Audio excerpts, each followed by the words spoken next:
A nossa gravação começou.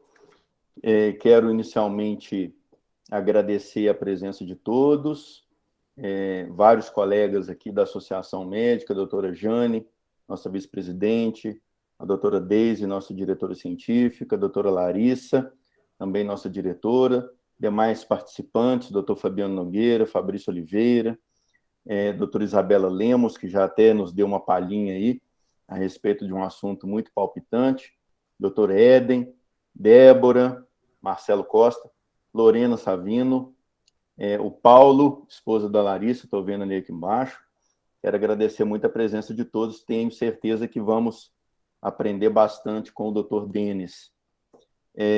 Esse evento é um evento da Associação Médica de Conselheiro Lafayette, a ser realizado hoje, dia 15 de fevereiro, às 19h30. Estamos efetuando a gravação e, portanto, estou deixando bem informado aí a todos a questão da gravação.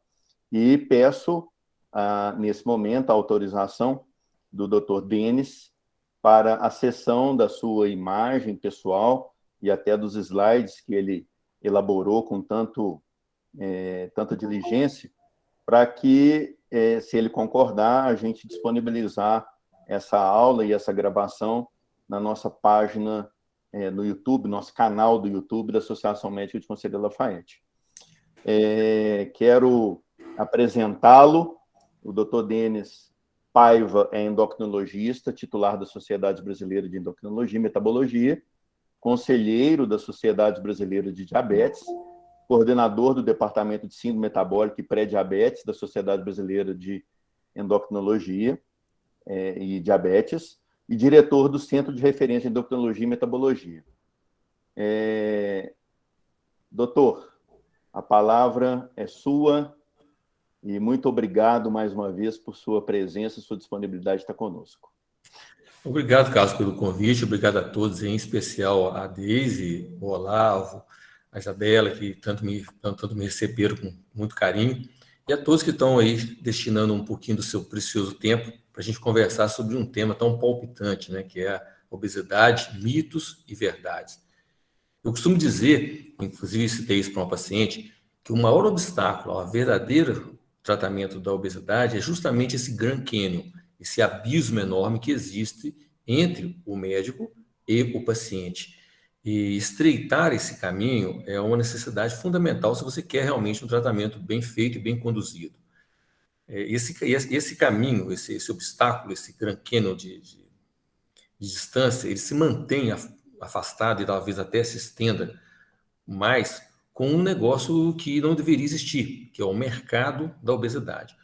Então, como eu comentei com você há um tempo atrás, eu vou tomar a liberdade de citar um trecho de um livro que chama Entenda a Obesidade e Emagreça, um livro do Alfredo Halpern, que certamente foi até o momento o endocrinologista brasileiro mais expoente em termos da obesologia mundial, e que ele citava um parágrafo, falava assim, que no campo da obesidade não existe uma semana sequer que não apareça uma novidade. Um charlatão produtor de fórmulas infalíveis, géis, cremes, cintas, supositórios, equipamentos eletrônicos e etc. E os gordinhos caem no conto. Ávidos por se tornarem deuses da beleza, atiram-se com sofreguidão em qualquer tentativa nesse sentido. Gastam o que tem e o que não tem. Saúde, dinheiro, esperança, e invariavelmente saem dos tratamentos mais decepcionados ainda. Todavia, aguardando novos milagres.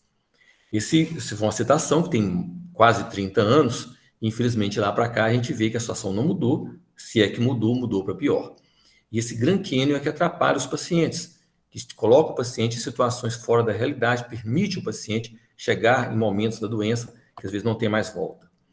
Então, para tentar aliviar isso, a tentar diminuir esse Grand Canyon, é que eu coloco essa à disposição para a gente fazer essa aula, com a ideia da gente colocar a obesidade mais próximo, não só dos médicos, como dos pacientes que tanto sofrem em função dessa doença. Eu vou começar o compartilhamento da aula, se me permite.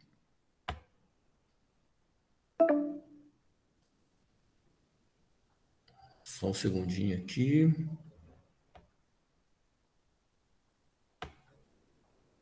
Ok, tá compartilhando aí? Não, ainda não. Para mim parece que está compartilhado aqui, peraí. Deixa eu voltar lá de novo e fazer, porque aqui para mim deu que estava compartilhando. Tá, ok, ok e ok. Foi? Agora vai. Ok. Perfeito. Perfeito? Tá. A Associação Médica de Conselho da Lafayette estão de acordo com a norma 1595 do Conselho Federal e da ANS, claro que não existe conflito de interesses nessa exposição.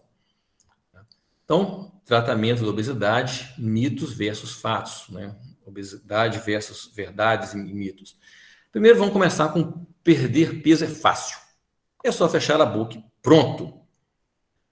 Bem, a obesidade é uma doença complexa. A gente sabe que o que leva à perda de peso é alterar a ingestão calórica e o gasto energético. Ou seja, quanto menos ingestão calórica e mais o gasto energético, maior facilidade de peso. Tudo bem, mas isso não é tão simples quando você olha de perto e observa que essa ingestão calórica e esse gasto energético estão diretamente associados a um outro tipo de situação, que envolve tecido adiposo, envolve pâncreas, envolve intestino, envolve genes, envolve até medicações. O ambiente, logicamente, influencia também o sedentarismo, o ambiente obesogênico, o fato de você parar de fumar e até mesmo a questão do hedonismo alimentar, ou seja, a palatilidade, o prazer, tudo isso influencia e torna a equação ingestão-gasto uma equação um pouco mais complexa do que um olhar simples poderia imaginar. Então, quero voltar a ter meu peso dos 15 anos. Isso é uma coisa que a gente ouve muito das pessoas comentarem. Eu nunca pesei isso, né? Para essa frase eu tenho sempre uma resposta que eu digo assim: poxa, mas acredite se você quiser, eu também já pesei 3,5 kg. Porque o peso ele é uma situação dinâmica, ele não é uma constante ao longo da vida. E eu ilustro, né, que biologicamente, tanto o peso quanto a composição corporal mudam com o envelhecimento. Aquela história de que depois de 30, 40 anos é mais difícil perder peso. Não só é mais difícil, como depois de 25 anos já é mais difícil. Nós nascemos, crescemos, reproduzimos e morremos. Essa é a lei biológica. E essa lei biológica ainda não conseguiu ser quebrada. Por isso, não somos imortais. Depois de 25, 30 anos, o processo de envelhecimento faz com que, naturalmente, a gente aumente o ganho de peso e, mesmo que o peso não oscile, o que normalmente acontece, aumenta a composição corporal. Ou seja, mesmo uma pessoa que aos 18 anos e aos 80 anos tem o mesmo peso, certamente aos 80 ele terá menor massa muscular, menor massa óssea e maior quantidade de gordura. Isso faz parte do processo natural de envelhecimento e quem descobrir a maneira de reverter isso, descobrirá a eternidade. Então, isso é um detalhe. Muitos médicos já provam, né? Já tentam colocar isso como venda comercial dentro do setor da obesidade, né? Longevidade saudável, vamos impedir a longevidade, vamos impedir o envelhecimento. Isso, infelizmente, ainda não é possível. Bem, quando a gente fala em tratamento de obesidade, isso foi já delineado não só no consenso latino-americano de obesidade, que é a citação que eu utilizei para essa frase, como em outras sociedades médicas ligadas à obesidade no mundo inteiro, que para você considerar um tratamento efetivo em obesidade, aquele tratamento tem que promover uma perda de 5 a 10% no mínimo, que é considerado para ser considerado aceitável, tá? E essa perda de 5 a 10% já é capaz de melhorar o controle das comorbidades, a qualidade de vida e prevenir uma série de desfechos, como, por exemplo, diabetes, doença cardiovascular, câncer e morte. Uma perda de 10 a 15% é considerada uma perda ótima. Este é o momento ideal de você tratar, quando você tem até 15% para perder, sendo que o ideal, na realidade, seria até 10%. Então, se você tem em torno de 5, 10% acima do seu peso, é o momento ideal para você tratar. Até 15% vai. Acima de 15% já é complicado, porque acima de 15% os resultados são excepcionais, com terapia medicamentosa.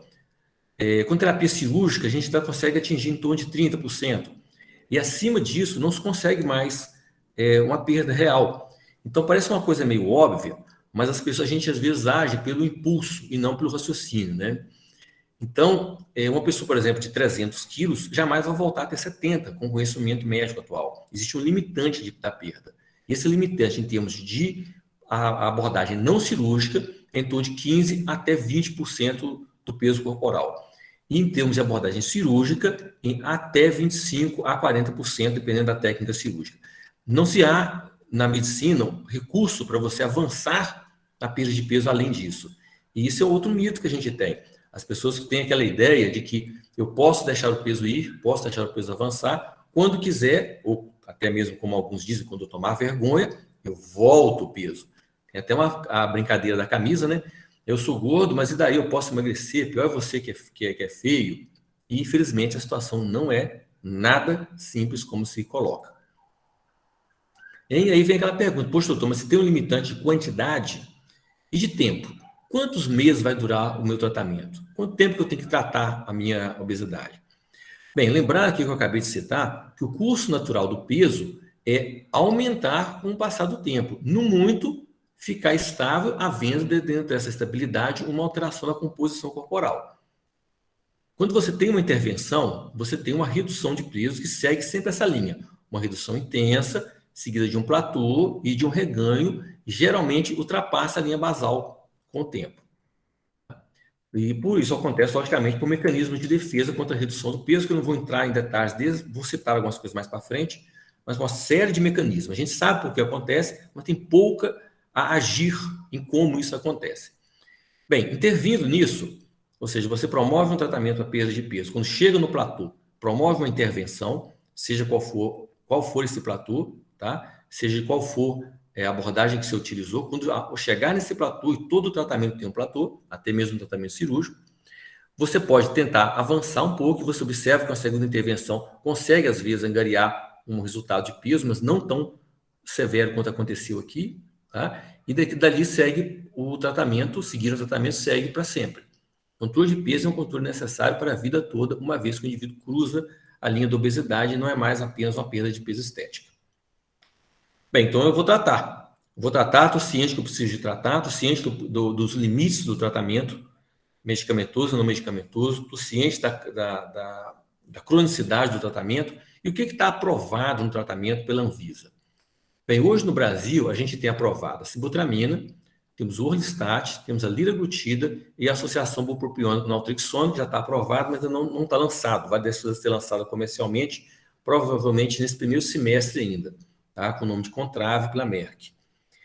Então, o Orlistat, eu vou só citar rapidamente, o Orlistat é um medicamento que tem uma perda de peso aproximadamente de 7 quilos, tá? Se você observar aqui, essa linha em roxo é o placebo, tá? Que envolve o remédio placebo mais mudança de estilo de vida, ou seja, envolve também, por isso esse resultado aqui, dieta e atividade física, tá? Então, com o Orlistat associado à dieta e atividade física, você consegue uma redução maior. Aqui dá em torno de 3 quilos, tá? A mais do que, em média, né? Isso em média é a mais do que o placebo, e o placebo consegue uma redução de 4 quilos, tá? Placebo mais mudança de estilo de vida. Eu chamo sempre a atenção por efeito placebo aqui em relação ao acréscimo de mudança de estilo de vida. Isso em obesidade é muito comum. O que muito que emagrece, que é estilo de vida, quando você coloca qualquer placebo, sempre tem um resultado, e sempre o resultado no início, muito semelhante ao das medicações. Daí isso abre janela para o tanto de picaretagem e promessas de medicamentos milagrosos que existem. Lembrando também o Orlistat nos estudos que leva essa redução, que é uma redução considerada pequena, ok? Suficiente para para entrar no conceito de medicação eficaz, mas em termos absolutos uma redução pequena, em torno de 7 quilos, é 120 miligramas 3 vezes ao dia. Então não adianta você tomar um comprimido de Orlistat, 2 talvez em alguns casos possa ser viável dentro do contexto de uma segunda medicação ou de um desmame, mas fora isso, não tem sentido. A medicação é 3 vezes por dia, porque já é um medicamento considerado fraco. Seguindo aqui, esse aqui já é com a sibutramina, esse é um estudo STORM, que é um dos primeiros estudos que teve com a sibutramina, mostrando aqui o controle, né, que eu sempre falei, dieta e exercício, uma perda de peso expressiva ao longo de 6 meses, e depois vai se perdendo. O ganho de peso, como a gente viu naquele slide anterior, a tendência é retomada para o basal, é o que vai acontecendo. No caso da sibutramina, a redução é intensa e sustentável. Então, a gente costuma dizer também, quando o paciente entra no platô, que quando ele atinge o platô, não significa que o remédio não está mais agindo. Manter o peso também é ação do remédio. Não só perder, como manter. Porque uma vez interrompido, sem que haja uma medida contraproducente, existe uma tendência à retomada do peso inicial. Isso aqui é um estudo muito interessante também com sibutramina, chamado estudo SCOUT, é um estudo bacana, que é um estudo de 5 anos, tá? É o estudo mais longo que tem com o uso da sibutramina, já está fazendo aniversário, já está para mais de 10 anos. Ele é um estudo que mostra o seguinte: isso aqui é só o estudo de placebo registrado nos estudos anteriores, tá? Esse aqui, você tem um braço, que foi nas primeiras 2 semanas, que foi um braço com dieta, exercício e com sibutramina para todo mundo, e aqui trocou a sibutramina pelo placebo e manteve-se a sibutramina. Então, o grupo que continuou com dieta e exercício, achando que estava tomando sibutramina, seguiu essa linha, e o grupo que manteve a sibutramina seguiu mais a linha abaixo e continuou sustentando o peso por um período maior. Essa aqui com a liraglutida, que é o medicamento da moda, né, agora, o Saxenda, mostrando também uma redução intensa em vários setores, tanto em aumento de saciedade, como redução de apetite. É um medicamento que está na moda aí, nem precisa de esticar muito aqui. Esse aqui eu vou falar um pouco rápido, um pouco mais, porque o contrário, é um medicamento novo que vai ser lançado aí, provavelmente em junho desse ano. Ele é um medicamento já antigo, fora do Brasil. Eu falo em minha memória, acho que tem em torno de 7 anos já, lançado fora do país, mas só agora vai entrar para ser comercializado no Brasil. Ele tem o nome de Contrave, e ele é uma associação da bupropiona com naltrexona, tá?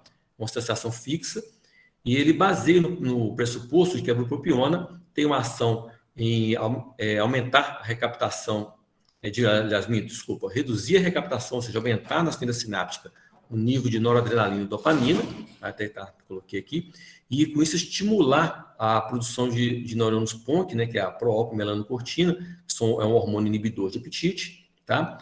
Essa PONC, inclusive, ela é um hormônio que estimula a produção de outros 2 inibidores de apetite, que é o alfa-MSH e a beta-endorfina, e a naltrexona é uma outra substância usada muito para tratamento de alcoolismo, que ele inibe esse receptor aqui, que é o receptor micra dos opioides, que é um receptor que, ao ser inibido, aumenta também a produção de PONC, aumentando esse alfa-MSH e a beta-endorfina dentro da fenda sináptica, com isso reduzindo o apetite e levando a perda de peso. Então, esse aqui é só para ilustrar aqui que eu comentei. Quando você coloca o placebo versus naltrexona, não tem diferença nenhuma. A naltrexona isolada não serve para nada para peso.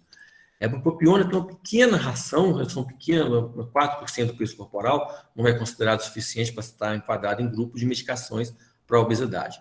No entanto, a associação de bupropiona com naltrexona já leva a uma redução bem mais significativa, em torno de 8% a 10% do peso corporal. E a dose de 48, uma dose que é de exceção, geralmente a dose comercialmente mais utilizada é de 32, mas tem a dose de 48 que chega a atingir em torno de 10% a 12%, e não 8% a 10%. Tá?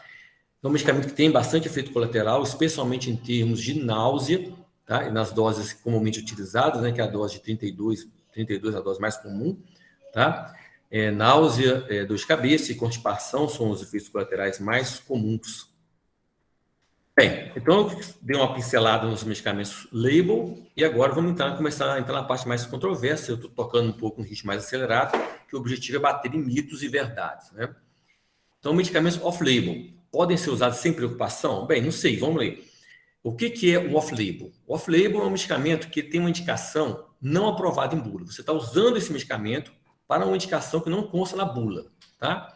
E essa indicação não aprovada tanto envolve uma faixa etária não aprovada em bula, como a dose também não aprovada em bula. Lembre-se disso aqui, a dose não aprovada em bula, a gente vai falar isso especialmente no que se refere ao Ozempic.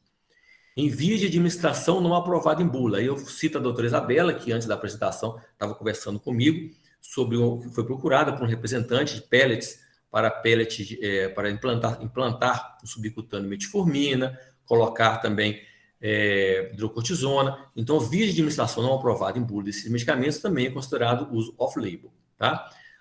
O FDA, a Anvisa e outras agências regulatórias, elas servem para regular a bula, a propaganda e a comercialização desses medicamentos. Então, Isabela, fazendo uma pequena correção no que a gente comentando antes, que você tinha citado, que não tem problema, porque está só propagando, não tem sim. A própria propaganda desse tipo de via de administração, não em conformidade com a Anvisa, já constitui infração e deveria ser tomada medidas de providência do ponto de vista legal. O CRM e o Conselho Federal de Medicina, eles colocam que o uso off-label ele é um uso ético quando houver evidências científicas de potencial benefício e a terapia padrão for inadequada. Então, não há sentido de se pegar um medicamento off-label e já começar um tratamento de obesidade com medicação off-label, sendo que você nem tentou a terapia padrão ainda, né?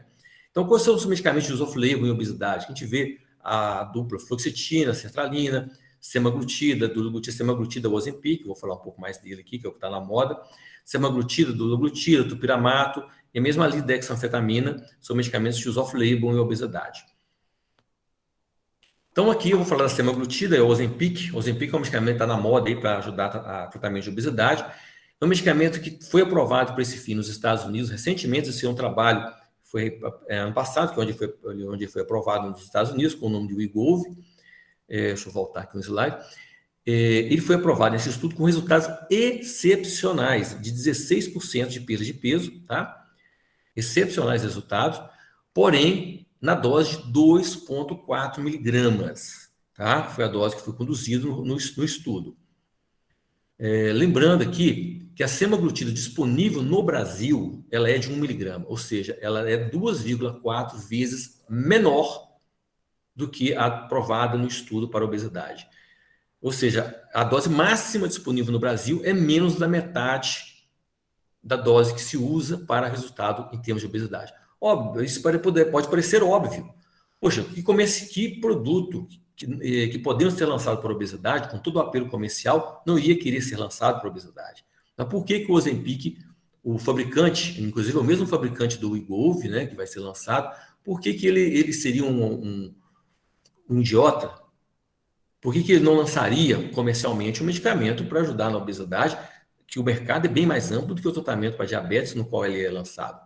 Porque os estudos não mostram esse perfil. Se vocês observarem aqui, a perda de peso média tá em torno de 4,5 kg. Tá? Se você observar aqui nesse outro estudo, esse que se chama Sustain 1, tá? Esse que o estudo chama Sustain 3, a perda de peso aqui em torno de 5,6 quilos. Então, a perda de peso é pequena. Tudo bem que esse aqui foram estudos em pacientes diabéticos, mas não dá para você nem cogitar a solicitar a agência regulatória esse tipo de medicamento para aprovação para o uso de obesidade. Mas como tem aquele trabalho anterior, mostrando uma dose de 2,4, caiu no gosto de muito médico e os caras estão prescrevendo igual água, indo a doses assim, acreditem se quiser, em dose de 0,25, 0,5.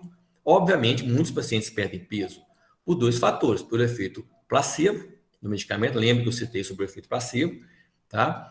E por essa questão de que há alguns pacientes, esse medicamento tem essa característica de ter muito ponto fora da curva.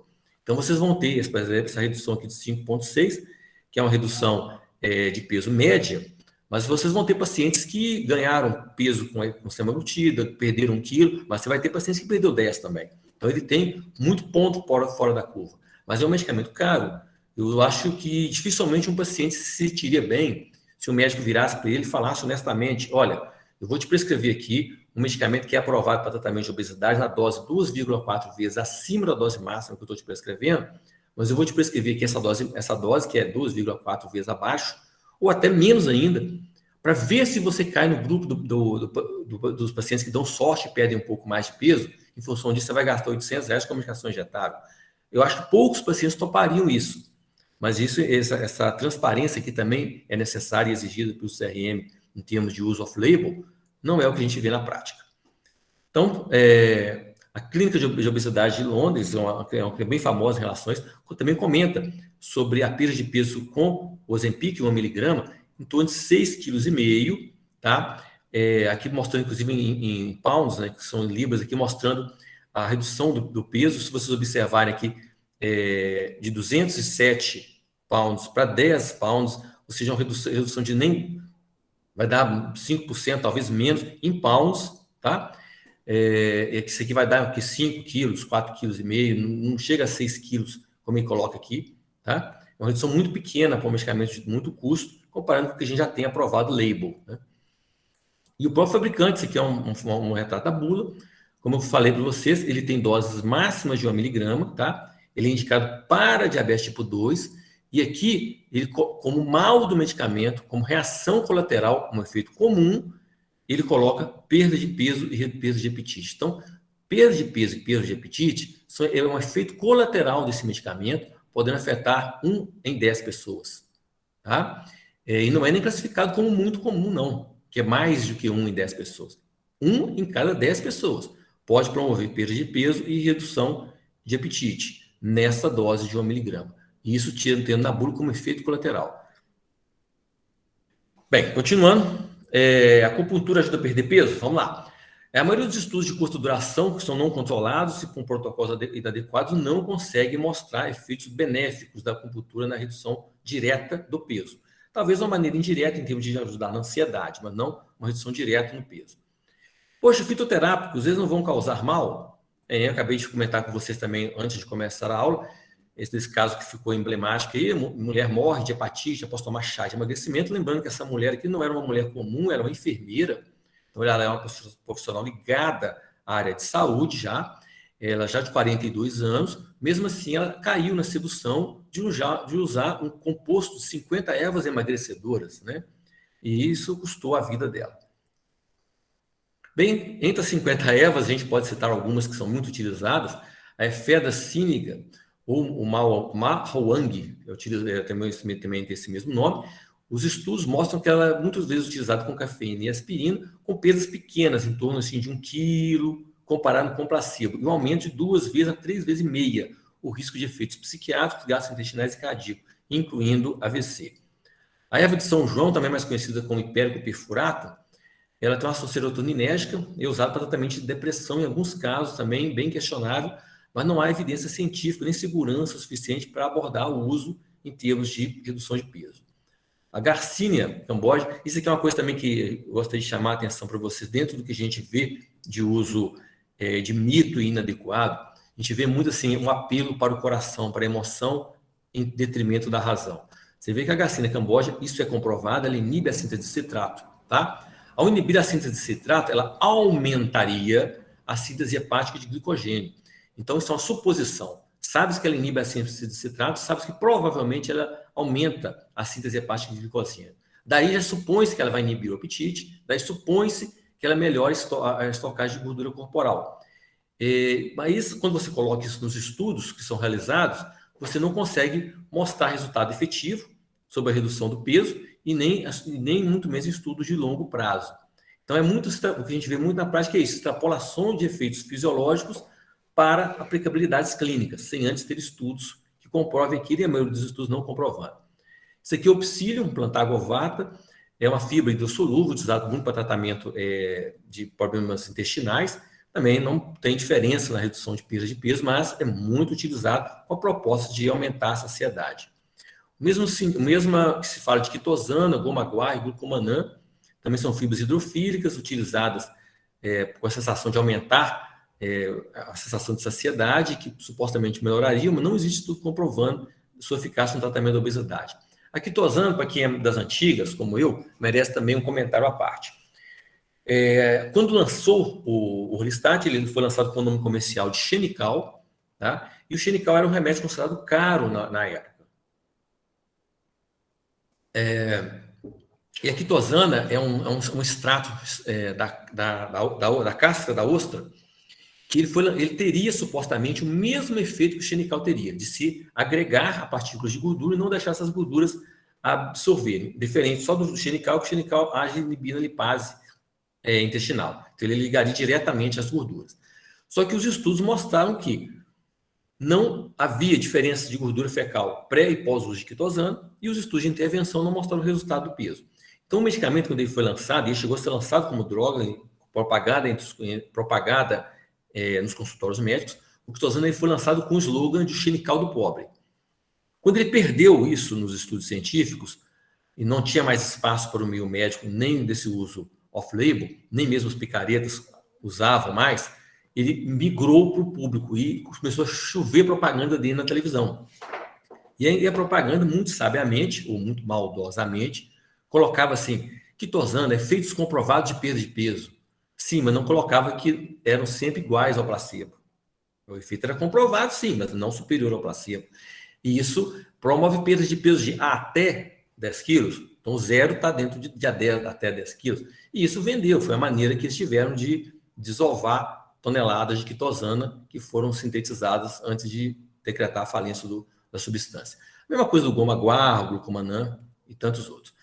Ah, poxa, mas é só um chá. E aqui eu vou chamar a atenção aqui do Herbalife e vou fazer uma citação rápida sobre nossa Anvisa, uma citação que eu já fiz publicamente, que a Anvisa é um verdadeiro leão no controle dos fármacos e um verdadeiro gatinho no controle de produtos de uso indiscriminado para tratamento de obesidade. Então, a gente sabe que aquele caso daquela paciente enfermeira que faleceu não foi um caso isolado. Tem centenas de casos de insuficiência hepática aguda documentadas, e 1 em cada 4 desses pacientes aqui evolui para um transplante de fígado de urgência e 1 em cada 8 morre. Então, isso não é uma exceção, não é um caso aleatório que ocorreu. Você pode ir lá no PubMed, você vai ver que tem vários casos de lesão hepática promovido por esse tipo de medicamento, incluindo o Herbalife diretamente.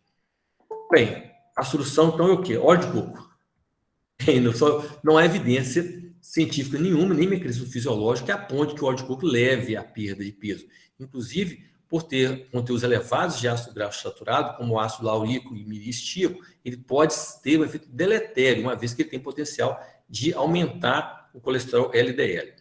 Tá? Então, a conduta de prescrever óleo de coco não tem evidência científica de eficácia e apresenta potencial risco para a saúde, por elevação de LDL. Cafeína pode? Bem, um único estudo, não vou adentrar o que está escrito em cima, mas um único estudo no qual se mostrou um efeito isolado de cafeína, uma dose de 200 mg por dia, não conseguiu mostrar efeito significativo na redução de peso. Outros estudos menores conseguiram algum resultado e com doses geralmente maiores, doses tóxicas. A conclusão da cafeína é muito semelhante à da efedrina lá. Redução de peso muito pequena, um risco de efeito colateral muito elevado, na dose que se cogita para alguma redução de peso. Bem, a dieta do HCG foi uma dieta que ficou muito em voga aí, por ser dieta dos famosos. E aqui você tem uma propaganda de uma revista que emagreça 10 quilos em 23 dias ou 20 quilos em 40 dias. Como é que é feito isso? Bem, a pessoa é orientada a ingerir em torno de 500 a 600 calorias por dia, tá? E utilizam o HCG por 40 dias. O HCG não tem nada a ver, teoricamente, com emagrecimento. O emagrecimento é promovido pela dieta hipocalórica. A teoria é que o HCG, ao aumentar o nível de testosterona, seria uma maneira indireta de reduzir a massa magra que esse tipo de dieta muito restritiva provocaria. Tá? Isso, na prática, logicamente, não se mostra efetivo. E o que diz a bula do HCG? Logicamente, né, a bula não contempla esse tipo de indicação. E oficialmente, tanto a Sociedade Brasileira de Endocrinologia quanto a Associação Brasileira de Estudo da Obesidade, que é a ABESO, se posicionam formalmente contra a utilização do HCG com fins de emagrecimento. A conduta não tem evidência científica e tem potenciais riscos para a saúde. Nem entendo a questão dos riscos ali, mas existem potenciais riscos para a saúde. O meu personal trainer percebeu GH, também outro que está na moda agora, a gente quando se depara com pessoas utilizando GH. Não resta dúvida, o GH aumenta a massa magra e diminui a massa gorda. E um médico sério, diferente do picareta, ele não nega as evidências dos efeitos benéficos quando eles existem. E eu sou o primeiro a apontar. O GH, assim como também, eu vou generalizar aqui, os esteroides anabolizantes também aumentam a massa magra e diminuem a massa gorda. Os esteroides têm até uma certa controvérsia que pode realmente diminuir ou não a massa gorda. Mas aumentar a massa magra, eles aumentam. Só que todos têm um risco. E o picareta, geralmente, o que ele faz? Ele omite ou sublima, reduz, por uma questão de má índole ou questão de, talvez, emotiva, pessoal dele, às vezes ele é usuário, reduz os efeitos deletérios a nada ou quase nada. No entanto, não é isso que acontece. Por exemplo, no caso do GH, ele aumenta as extremidades associadas a deformidades, aumenta a pressão arterial, aumenta o risco de diabetes, risco cardiovascular e o risco de câncer, principalmente câncer de cólon. É absolutamente contraindicado para fins estéticos. E reforçando como é que isso é ciência, mas como é que funciona na prática, aquilo que eu te falei dos pacientes, o que é o abismo entre o que a ciência médica tem de solução, tem de ajudar, e o que o paciente espera, o que o comércio busca em torno disso. Então, quando você digita aqui no Google, como emagrecer, você vai encontrar 57.900.000 resultados de maneiras para emagrecer. Só não explica por que o mundo está cada vez mais obeso, né? E quase tudo preenchido com anúncios de venda de produtos. E quando você digita especificamente remédio para emagrecer, 7.780.000 resultados oferecem para você medicamentos para emagrecer, inclusive sibutramina, vendido a um preço, claro, superior àquele utilizado, vendido com uma receita e adquirido na farmácia. Isso vendido livremente, não falta a Anvisa, não falta para ninguém querer fazer, querer ver isso, só basta querer agir. Está aí na cara de todo mundo. E até promove aqui efeito bariátrico, emagreça de forma natural, remédio aqui mágico aqui. Então, essa é a realidade do que o paciente encontra.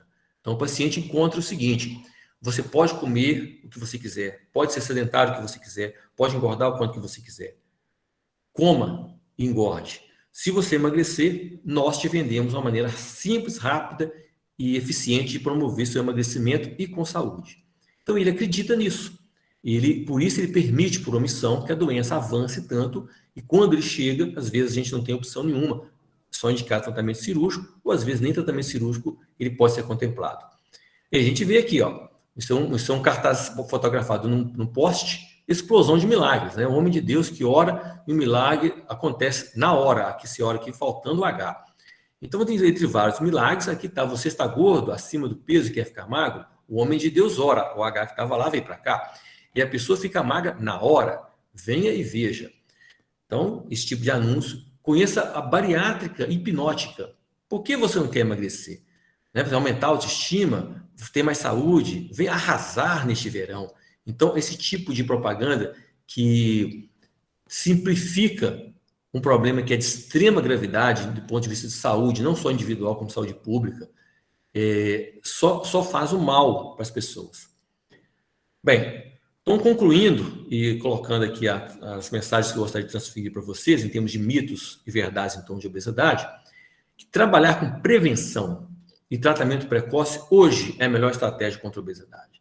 Então, hoje, enquanto médico, o que o médico pode fazer? Trabalhar com prevenção. Vendo um hábito errado, corrija, oriente. Viu que a pessoa está acima do peso, não simplesmente... E é muito comum, é muito triste a gente ver isso, mas simplesmente, isso é o que a gente vê. O médico vê o paciente acima do peso e fala: emagrece. Ele não encaminha, ele não faz um encaminhamento formal, ele não se destina a tratar e não encaminha. O tratamento adequado seria: olha, você está acima do peso, ou eu vou te tratar ou eu vou te encaminhar para quem trata. Ele jamais faria: você está com pressão de 16/10, procura ajuda. Não, ou ele trataria ou ele encaminharia para o tratamento. Mas isso é com a obesidade você vê. E você vê, às vezes, o próprio médico protelando no encaminhamento, e o paciente, às vezes, chegar no momento que, como eu disse, às vezes não tem o que ofertar. Pessoas até bem diplomadas, eu relembro a questão lá da enfermeira, caem nesses contos, porque os charlatões apelam para a vaidade. Lembrando a diferença de vaidade para estética, né? Na vaidade, a saúde não conta. E eles apelam também para resultados rápidos, sem preocupações com riscos.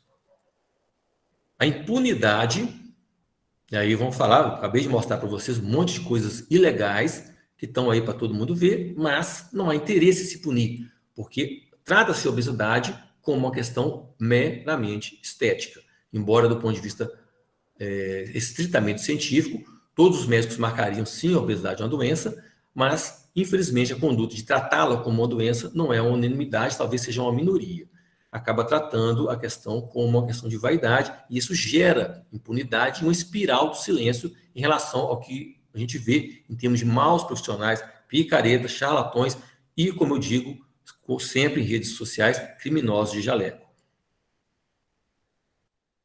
Bem, o aumento do número, eu comentei isso também no início, e da piora da qualidade de médicos formados, aponta para nós um cenário pior nos próximos anos, em termos de condução da obesidade. E não basta se informar. Hoje você tem artigos, informação para te provar o que você quer. Basta você procurar. Há de se informar com fontes e profissionais sérios, de sua estrita confiança. E seria importante que o Ministério Público não se omitisse, e aqui é uma omissão visível, aos crimes de propaganda enganosa, estelionato, risco à saúde pública, tentativa de lesão corporal dolosa e vários outros crimes que poderiam ser enquadrados, praticados por esses maus profissionais. Bem, a gente pode, consequentemente, não mudar o mundo, mas conversando, sendo franco e tentando diminuir esse abismo, a gente pode ajudar uma pessoa. E dizem que quem salva uma pessoa já salva o mundo. Obrigado pelo convite e atenção de todos, e vou deixar abertas as perguntas. Sensacional, né, Denis? Você... Sensacional, você foi realmente muito preciso nas suas colocações, e eu particularmente comungo com a sua forma de pensar a respeito do caminho que a medicina tem trilhado nos últimos anos, né? A gente que formou mais tempo, a gente às vezes fica até perplexo. É assustador. Eu tenho aqui algumas considerações a fazer, mas em respeito à nossa audiência, eu vou abrir o microfone de todos e deixá-los à vontade para fazer as perguntas, caso alguém queira. Se porventura alguém não fizer, a gente vai fazendo aqui as devidas considerações. Alguém quer se manifestar? Doutor Antônio Cubatino, uma das pessoas que exerce a endocrinologia aqui na cidade de uma forma muito séria. Outros também seguem o mesmo caminho. O doutor Antônio prima muito aí pelo bom exercício da profissão, tal como você, viu, doutor Denis?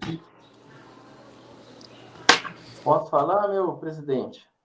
A palavra é sua, meu caro. Boa noite para todos. Mais uma vez, Carlos, parabéns por essa iniciativa e dizer que você realmente é um presidente que prima pela educação médica continuada. Você é um presidente aí brilhante da nossa associação. Muito obrigado. E Denis, talvez assim, né, a vida passa muito rápido e eu queria só lembrar assim que eu conheço você, sabe? Talvez você não lembre de mim, mas lembro de você em duas situações. Uma porque eu fiz a minha residência de endócrino lá no Hospital de Servidores, no Rio, né? E outra, me lembro de você também no congresso onde eu fiz a minha prova de título, sabe? Ah, sim. Então, na época a gente conversou e tal, foi muito legal. E dizer assim, que eu acompanho você, sabe? Acompanho seu trabalho no Instagram e vejo a sua preocupação com a ética o tempo todo, né? Recentemente acompanhei a sua angústia lá com o episódio, né? É do Shadowban. Exato. Então, nessa parte me identifico muito com você, porque eu acho assim, a profissão nossa, ela precisa de muita ética, né? Porque nós lidamos com pessoas, né? Nós somos responsáveis, né? Pela saúde das pessoas, né? Sim. É uma responsabilidade muito grande, né? E muitas vezes você fazer o que é certo para as pessoas, nem sempre é o que parece mais bonito ou mais, vamos dizer, entre aspas, moderno, né?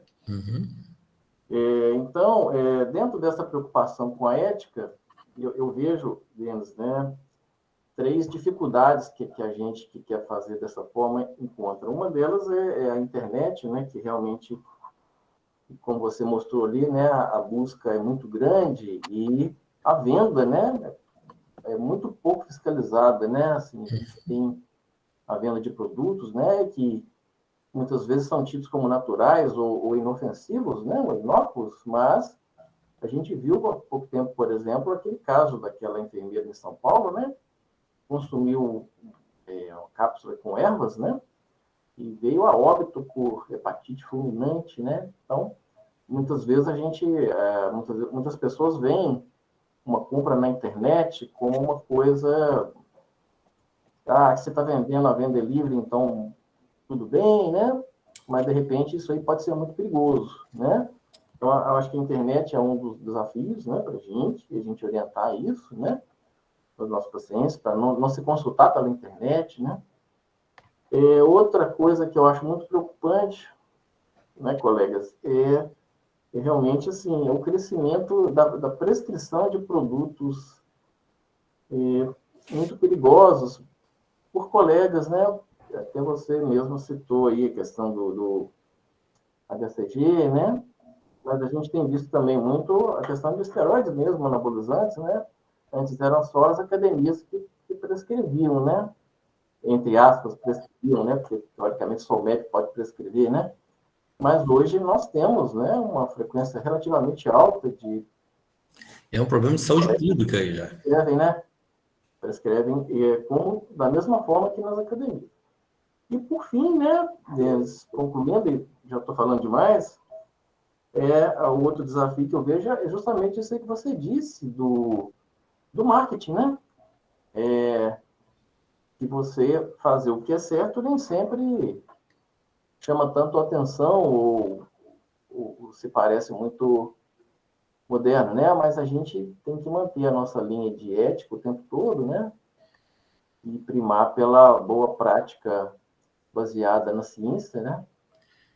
Eu acho que a profissão nossa ela demanda muito consciência limpa, não é mesmo? Sim. Então, ao contrário de outras profissões, a medicina é uma profissão que ela não dá para ser usada, inclusive faz parte do Código de Ética Médica, que você não deve usar a profissão como comércio, não no sentido de que o médico não possa receber por aquilo que ele faz, muito pelo contrário, a medicina é uma das profissões mais dignas de receber por aquilo que ela oferta, mas no intuito de comércio, o cliente tem sempre razão. Então a gente costuma brincar que antigamente uma mulher que entrasse em um consultório médico falando assim: doutor, eu quero virar a Mulher Maravilha, provavelmente sairia dali com encaminhamento para um psiquiatra.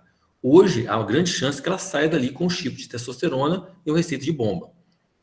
Então, esse tipo de situação, na minha opinião, ela faz parte da questão da omissão das autoridades. Eu não entrei muito na parte de esteroides, porque eu já tive aí dando aula sobre isso, é um tema que também me toca muito em termos de crime médico, mas é um fato realmente muito grave que a gente tem, um problema seríssimo de saúde pública. Na questão da obesidade, eu acho que o maior problema de combate aos maus médicos e os charlatões que fazem verdadeiras atrocidades, eu acho que o problema maior é a classe médica. Tá? A classe médica ela é muito omissa em termos de reconhecer a obesidade como um problema real e tomar uma conduta real diante do paciente. Há uma ideia que a obesidade é uma questão meramente de força de vontade. E isso eu estou te falando dentro da própria endocrinologia, tá? Quiçá outras especialidades. Quando eu tive a oportunidade, vou rapidamente uma situação só para ilustrar a quantos anos, então quão grave é a situação. Uma época eu tive a oportunidade de presidir a Sociedade Brasileira de Endocrinologia aqui na região, eu me reuni com o Ministério Público, justamente por tentar batalhar essa luta, e o promotor de saúde, nós reunimos e montamos um sistema, tipo como se fosse uma mini lava-jato, para tentar pegar esses profissionais que são bandidos. Inclusive, esses crimes que eu coloquei ali no slide foram crimes que ele analisou enquanto promotor, que ele, como Ministério Público, iria acionar. Tá? Então, a ideia, o esquema que eu montei, basicamente era o seguinte: o médico, o endocrinologista, tinha um problema, mandava a denúncia para a Sociedade de Endocrinologia, a sociedade captava a denúncia e enviava para o Ministério Público. Então, não era o doutor João contra o doutor José. A gente saía do CRM, esquece CRM. Era a Sociedade de Endocrinologia fazendo denúncia para o Ministério Público e o Ministério Público contra o picareta. Tá? E a sociedade ia estar blindada, porque o Ministério Público devolveria e faria uma chancela com a comissão científica. Então, seria uma comissão ética com 5 membros, uma comissão científica com 5 membros rotativos, endossando a denúncia contra o picareta, e seria o Ministério Público contra o picareta. Eu criei as comissões, reuni pessoas jovens, motivadas pela juventude, arraigadas por um conhecimento teórico mais fresco e também incomodadas com o mercado, em parte tomado por esse tipo de profissional ruim.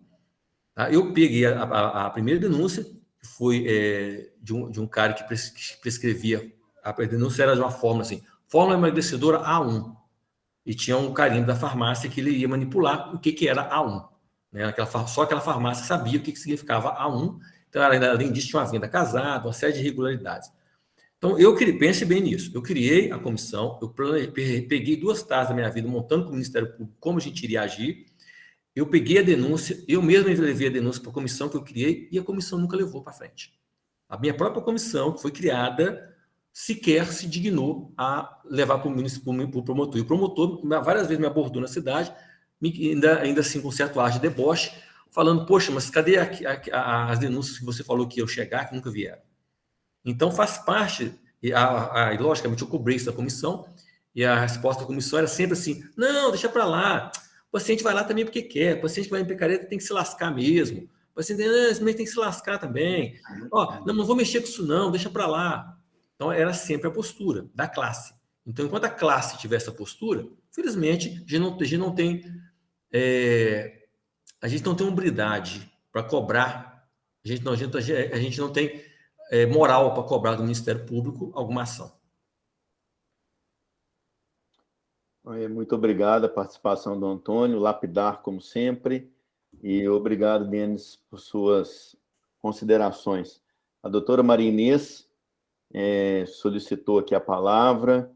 Doutora Maria Inês, por favor, dê-nos a graça aí, se apresente. Doutora Maria Inês é médica, é clínica, trabalha em Ouro Branco, no Hospital da FOB, e sempre participando conosco aqui dos eventos da Associação Médica. Doutora Maria Inês? Nefrologista também. Muito bem. Nefrologista também. Muito bem. Oi. Perfeito. Eu queria que falasse um pouquinho do uso da creatina que alguns endócrinos têm passado no auxílio da pessoa para emagrecimento. A creatina, ela não tem ação nenhuma para emagrecimento, pelo contrário, ela até promove um ganho de peso por 2 mecanismos. Ela aumenta a retenção hídrica, tá? E aumenta o ganho de massa muscular indiretamente por aumentar a resistência à atividade física, e o que o atleta sob carga consegue promover atividades físicas mais intensas e mais vigorosas, aumentando a massa muscular de maneira indireta. Então, a creatina ela é o suplemento alimentar mais estudado, relativamente seguro, no que tange ao ganho de massa muscular, tá? Mas não há nenhuma utilização de creatina para promoção de perda de peso. Obrigado. Nada. Denis, eu acho assim, a medicina está passando por desafios jamais vistos, né? E talvez a endocrinologia esteja aí na linha de frente dessas adversidades. Porque as pessoas, elas buscam cada vez mais, na nossa sociedade atual, a aparência física, né?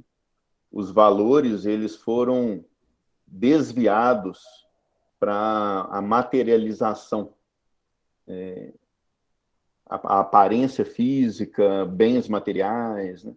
Isso é muito atrativo. Então, as pessoas conseguem se enxergar com uma autoestima maior, circundada por esses valores que, na verdade, são periféricos. E a endocrinologia, ela vai em cima do ápice da vaidade, que é a forma física.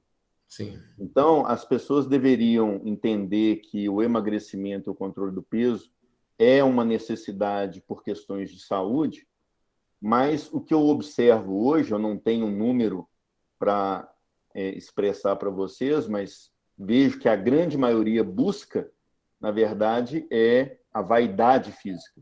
Sim.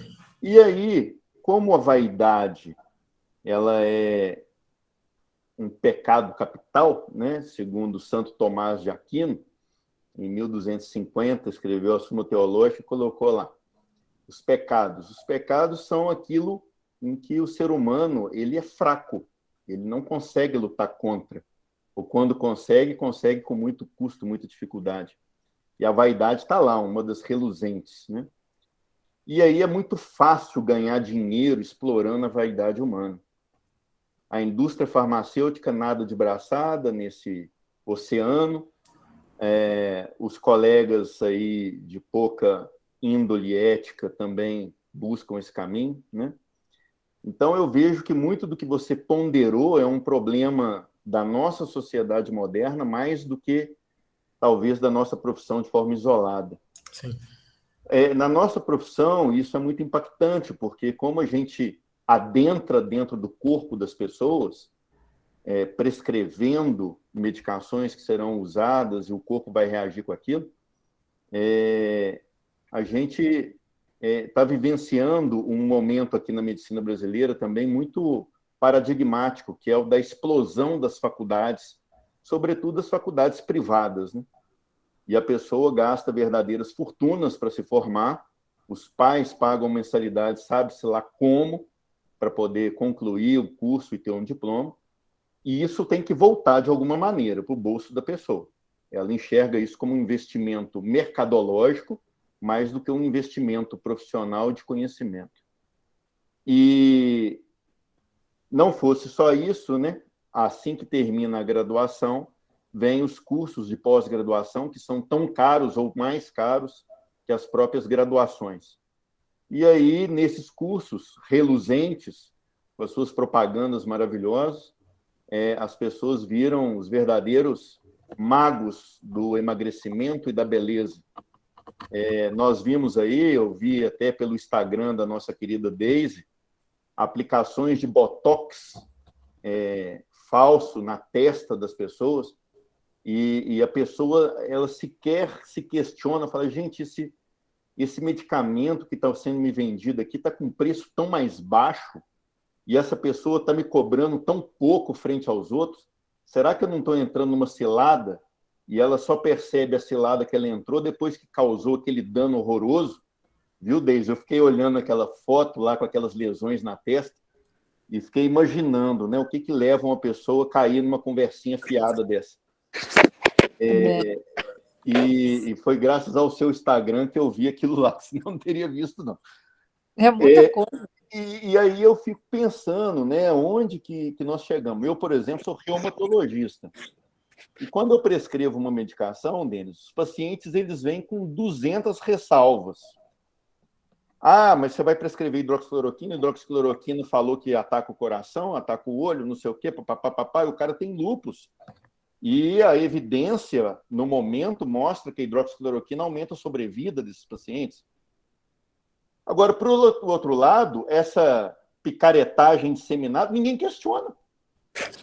Ninguém questiona, é isso aí. Sabe? Você oferece para o cara capim dentro de cápsula que vai causar hepatite fulminante, o cara toma feliz da vida e nem faz pergunta. Enfim, eu fiz algumas ponderações aqui, até para aguçar a discussão e até que outros colegas também se manifestem. Tem algumas perguntas aqui no chat, eu as farei, viu? Fiquem tranquilos que eu vou chegar aqui no chat daqui a pouquinho. Eu quis só aguçar a discussão no caminho que foi levantado pelo Antônio Rubatino e por nosso magnífico Dr. Denis. Por caso, eu faço as suas palavras minhas. Isso é realmente o que acontece.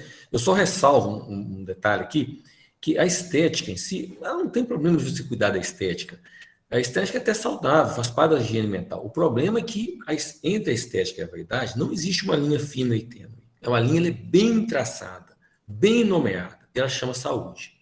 Então, se você diz que vai cuidar da sua estética e aquilo bota em risco a sua saúde, isso não é cuidar de estética, isso é vaidade.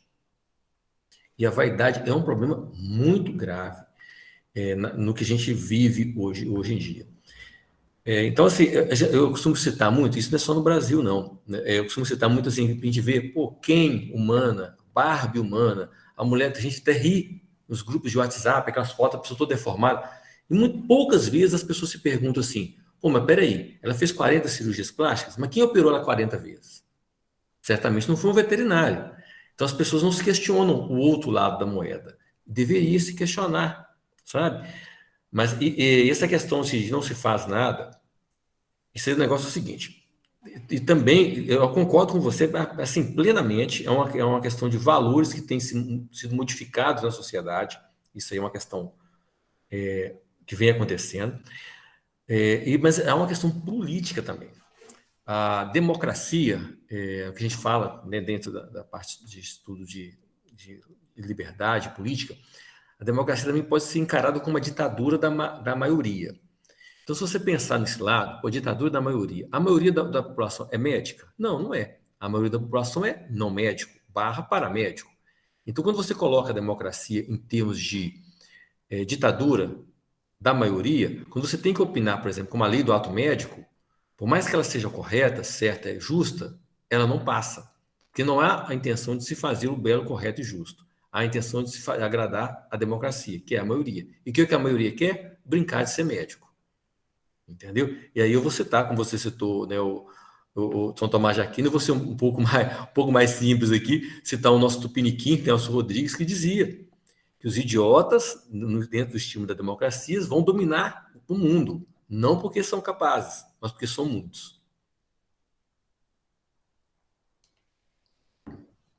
Perfeito, meu caro. Eu vou passar aqui para as mensagens no chat.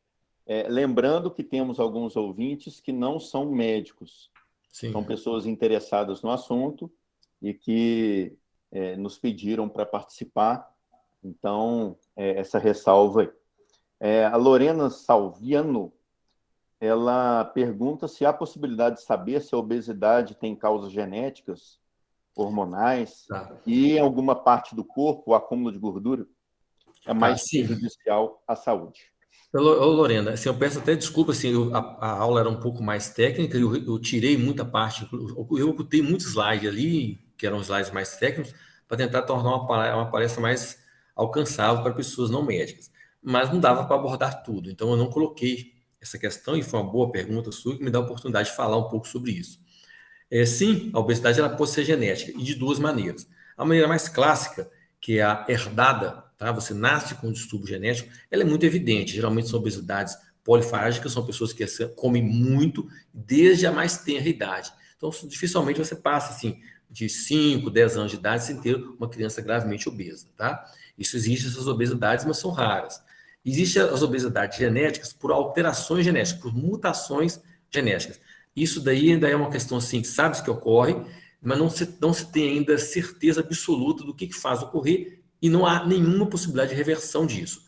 Então, por exemplo, a gente sabe que existe um gene daquele que eu mostrei lá, que é o MHC, que ele pode ser alterado e parte das substâncias que alteram, por exemplo, seriam um dos candidatos seriam os fitalatos, que são basicamente substâncias que vêm de produtos de plástico aquecidos em micro-ondas, tá?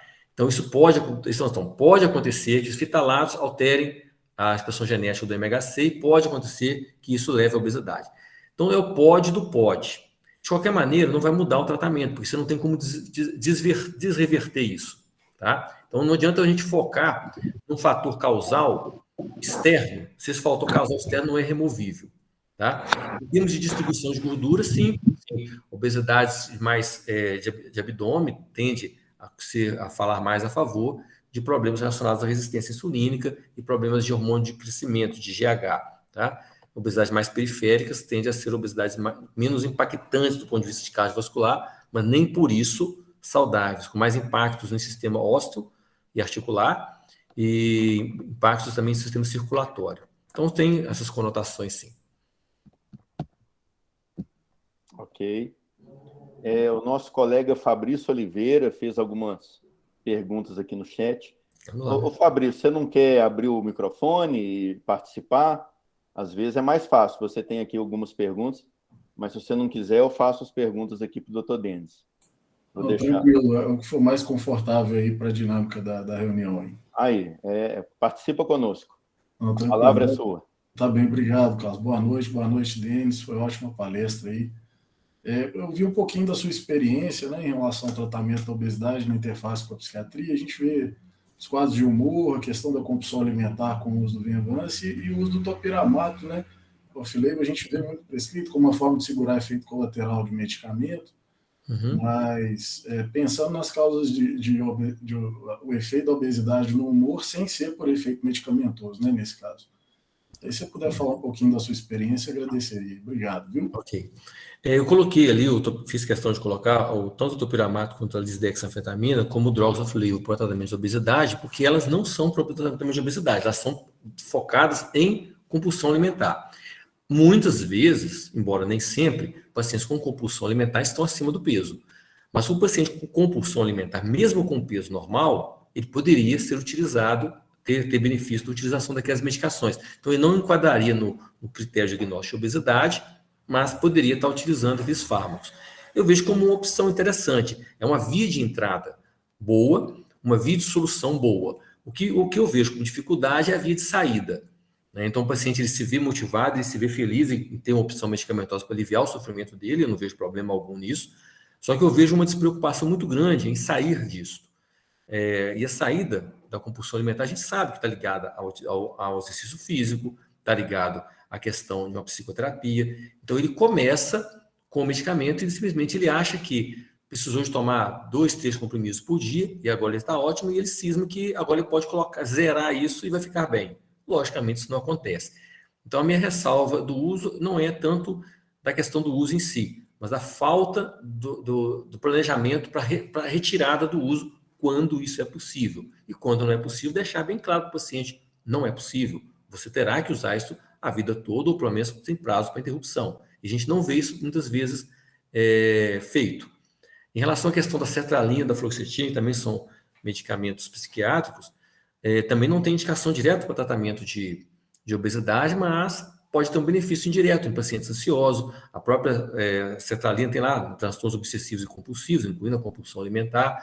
Então, são medicamentos que têm o seu lugar como coadjuvante, mas eles não vão emagrecer o paciente de maneira mais ativa. Eu costumo brincar, fazendo o exemplo da sertralina, e é uma queixa muito comum, o paciente fala assim, doutor, eu sou muito ansioso. E sabe por que eu engordo? É porque eu sou ansioso. Aí às vezes ele me convence, às vezes ele me engana bem, às vezes ele me convence, e eu prescrevo o medicamento e falo, toma cuidado, porque se você precisa fazer dieta e a ansiedade é uma coisa que te atrapalha, esse remédio vai te ajudar. Agora, se não for isso, o remédio vai te transformar de um gordinho nervoso para um gordinho calmo. Não vai emagrecer. Eu deixo isso bem claro para o paciente e quase sempre essa é a regra. Agora, acontece alguns casos de que realmente o paciente precisa do remédio e, melhorando a ansiedade, ele vai melhor no tratamento dietético e na parte física dele. Isso é salvo que a maioria dos pacientes ansiosos, na verdade, são mais ociosos do que ansiosos. São pacientes, às vezes, que ficam trancados dentro de casa o tempo todo, não tem o que fazer, vai comer. É aquela fome hedônica que eu mostrei logo nos primeiros slides. Beleza, obrigado. Temos aqui uma pergunta da Vanessa Bonatti. Jejum intermitente, funciona? Bem, o jejum intermitente é uma forma de restrição calórica. Em termos de dietoterapia, o que leva a perda de peso é restringir caloria. Então, o jejum intermitente, inclusive, tem vários jejuns intermitentes, vários tipos de jejum intermitente, é uma maneira suposta de você reduzir a ingestão calórica diária. Então, pode ou não funcionar. Então, você vai ter pacientes, por exemplo, que vão ficar 16 horas sem se alimentar e naquela janela de 8 horas vão ter uma ingestão calórica razoavelmente boa e isso pode ser que ele consiga emagrecer. Vai ter pacientes que nessa janela de 8 horas vão comer 3.000, 4.000 calorias e não vai perder peso. Então, não é o fato do jejum ser intermitente ou não. É o fato de você promover a restrição calórica. O que o jejum intermitente trouxe de praticidade, de novidade, é que antigamente existia uma cultura, até vamos dizer assim, do ponto de vista mental, uma cultura sem lógica, que você tinha que obrigar o paciente, você prescrevia um redutor de apetite e, no entanto, falava para o paciente, você tem que comer de 3 horas mesmo sem apetite. Então, era uma coisa assim meio antagônica, e o paciente se viu obrigado a estar comendo de 3 em 3 horas, de 4 em 4 horas, sem ter vontade. Então, isso com o jejum intermitente acabou. Isso ninguém mais tem que ficar. Então, se quiser ficar o dia inteiro sem comer, pode, desde que, quando for comer, tenha uma alimentação equilibrada e saudável. E que seja uma alimentação hipocalórica para promover perda de peso. Inclusive, assim, muito importante a questão da restrição calórica aliada à prática de atividade física, né? Sim, sim. A restrição calórica, ela promove perda de peso por si só. Então, se você pegar, por exemplo, um exemplo radical só para ilustrar, se você pegar uma pessoa, amarrar ela numa cadeira e deixar ela trancada na sala sem comer nada, ela vai perder peso. Se você pega, por exemplo, os pacientes acamados em hospitais que não fazem exercício físico, acamados, sequelados de AVC, eles definham, perdem peso. Só que eles perdem muita massa muscular e perdem muita massa óssea. E muitas das vezes essa perda ela é irrecuperável. E essa perda também contribui para a redução da taxa metabólica e a dificuldade de manter a perda de peso depois. Então, o exercício físico ele é muito importante na perda de peso, não pela perda em si. Talvez ele até atrapalhe a perda. Mas em termos de ajudar na manutenção do peso, tanto no sentido mental, quanto no sentido de preservação da taxa metabólica basal, preservando a massa muscular e a massa óssea. E permitindo também dietas mais flexíveis, né? E talvez o foco não seja tanto o peso, mas a substituição da massa gorda por massa magra, né? Sim, quando possível, isso é muito bem quisto. Ok. A nossa querida vice-presidente, doutora Jane, perguntando se o índice de massa corpórea ainda é usado como definição diagnóstica para obesidade. Acredita que ainda não é o único, né? Ainda é usado porque é um índice simples, fácil e bem reprodutivo. Então, assim, em qualquer lugar do mundo tem uma balança e como você medir a altura de alguém, mesmo que seja com uma fita métrica, você consegue ter isso de maneira simples e reprodutível. Mas está longe de ser o método ideal, tem vários questionamentos, e você consegue ter o conceito de obesidade através de outros métodos, como densitometria de corpo inteiro, como bioimpedância, com plicometria. Mas o índice de massa corporal ainda é mundialmente aceito como definidor de obesidade por essa questão prática, não pela questão de precisão. E aí você trouxe um aspecto interessante que eu tenho uma dúvida, entre a bioimpedância e a densitometria de corpo inteiro. Você tem algum tipo de preferência pelo método? E qual o motivo da sua preferência?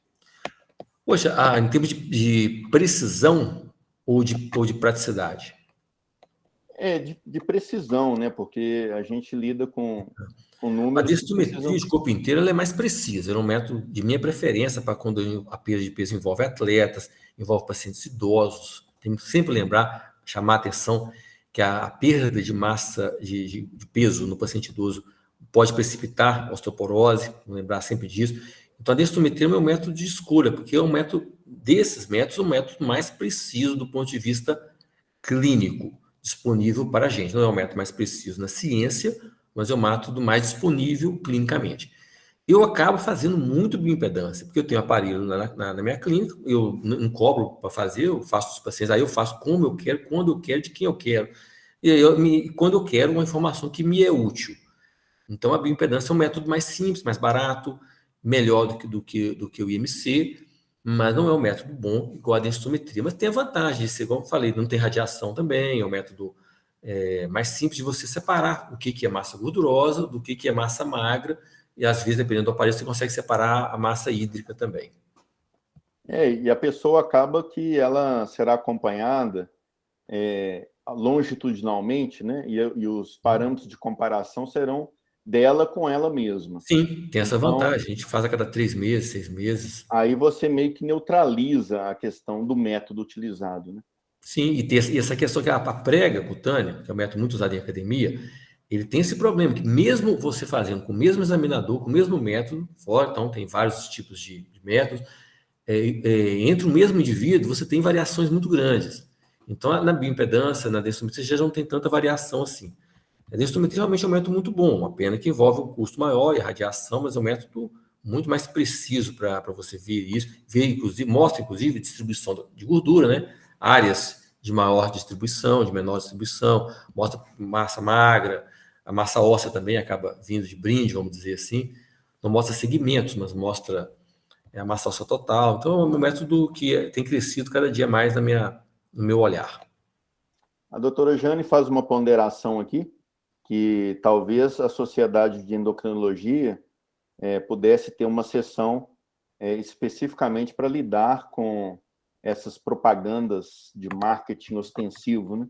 Pois é, a gente tem, dentro da Sociedade Brasileira de Endocrinologia, um comitê de ética, e inclusive aceita denúncias, e não necessariamente precisam de ser anônimos. O problema é que, estatutariamente, a Sociedade Brasileira de Endocrinologia só tem poder para reger sobre os membros. Então, ela só consegue excluir um membro, chamar a atenção de um membro. Então, você tem que ser membro da sociedade para você estar sob a jurisdição dela. Tirando isso, o que a sociedade faz é encaminhar para o CRM. É a obrigação dela. E quando vai no CRM, nós temos um problema muito grande. O CRM não aceita denúncia anônima. Então, ele casa você com o picareta. E a gente sabe, muitas vezes, que esses profissionais têm um caráter distorcido. Casos homéricos de ameaça de morte, de tentativa de homicídio, de agressão, existem envolvendo essa área. O próprio Valmir Coutinho, que foi um dos autores de um dos slides ali que eu coloquei, me confidencializou à época que ele tinha sofrido 3 tentativas de 3 ameaças de morte, tentando fechar a clínica, essas coisas. Então, assim, o que acontece na prática é que o pessoal tem medo. Então, e o medo entra na espiral do silêncio, né? Então, o próprio CRM não fala nada. E aqui que eu falei com vocês, assim, os idiotas, né? Como diz o Nelson Rodrigues, os idiotas dominarão o mundo. Não porque são competentes, mas porque são numerosos. Então, por exemplo, na última eleição do CRM que a gente teve em Minas Gerais aqui, concorrendo na chapa que perdeu, mas estava concorrendo, tinha uma médica lá que não é nada ética, ela é seguidora de um guru desse de internet, pede uma pancada de exame no laboratório que ela tem vínculo, prescreve um monte de coisa, esses ozônio, terapia, e já estava concluindo, já estava concorrendo. Poderia ter sido eleita, poderia ser uma conselheira nossa. E com o número de médicos aumentando, como você colocou, e o número de profissionais ruins, não vai, é questão de tempo. Daqui a pouco a gente vai ter vários conselheiros que contemplam esse tipo de atitude como atitude totalmente aceitável. E os colegas dominam a arte da retórica, eles são muito sedutores. Né? Não está em jogo, você falou bem, Bom Tempo, porque na arte da retórica não está em jogo fato, nem está em jogo ciência, está em jogo convencimento e coração.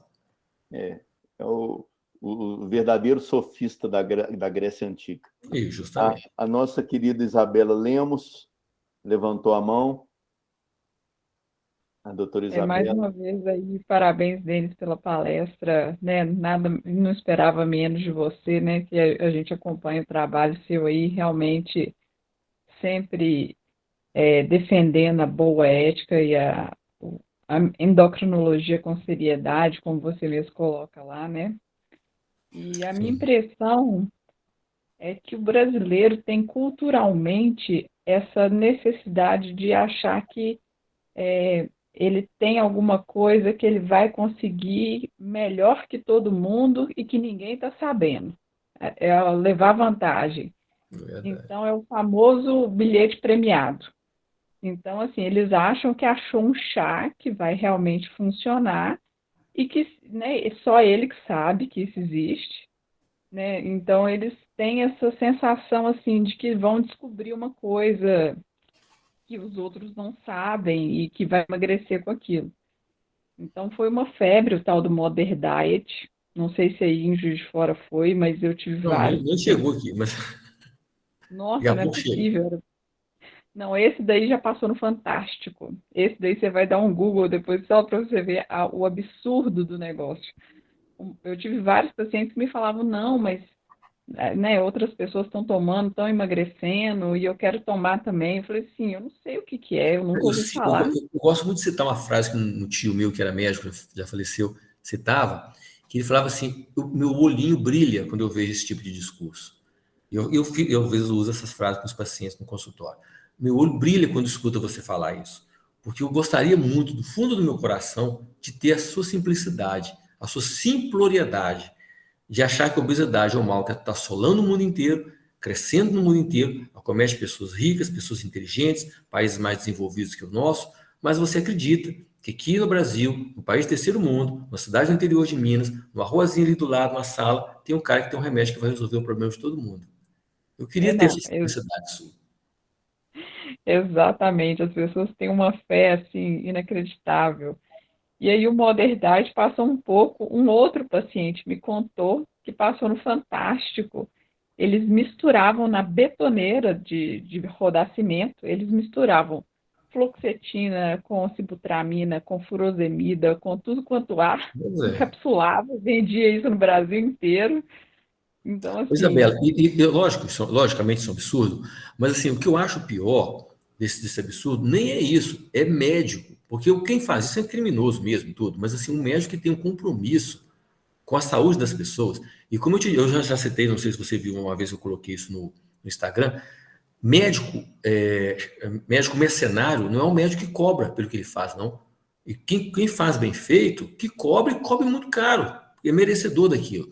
O mercenário, seja médico ou não, é aquela pessoa que faz o que pagam e não tece juízo de valor. Você quer cortar a perna? Você me paga? Eu corto. Esse é o mercenário. Então tem muito médico mercenário que sabe o que está fazendo, ou que simplesmente também não quer saber, e simplesmente quer oferecer o que o cliente quer. O cliente está pagando, eu estou dando para ele o que ele quer, e não há preocupação nisso. E porque a gente veste uma camisa, que é a camisa da seriedade. O paciente, quando entra na sua frente, e você é médico, ele parte do pressuposto que você é uma pessoa honesta e que você é uma pessoa confiável, que dá para confiar em você, ele acredita em você. E esse abuso do médico, para mim, não é nada inferior a um abuso sexual que às vezes acontece no consultório. É tanto quanto um abuso criminal, esse tipo de situação que às vezes alguns colegas, eu gosto muito de discriminar assim, eu não gosto nem de chamar de colega, eu gosto de falar médicos e formados em medicina. Então, alguns formados em medicina fazem. Eu acho isso é gravíssimo. Isso é um abuso. E nisso aí, os médicos, não os formados em medicina, também estão tomando tinta. Então, hoje você entra no consultório, o paciente olha para você e começa a achar que você já parte do pressuposto que você é um formado em medicina, não médico. Quantas vezes vocês que trabalham com endocrinologia aí já não atenderam pacientes e vocês mesmos? O cara falou, não, fui no médico, tomei um remédio para emagrecer. Você já parte do pressuposto que o cara fez bobagem. E pior que quase sempre você acerta.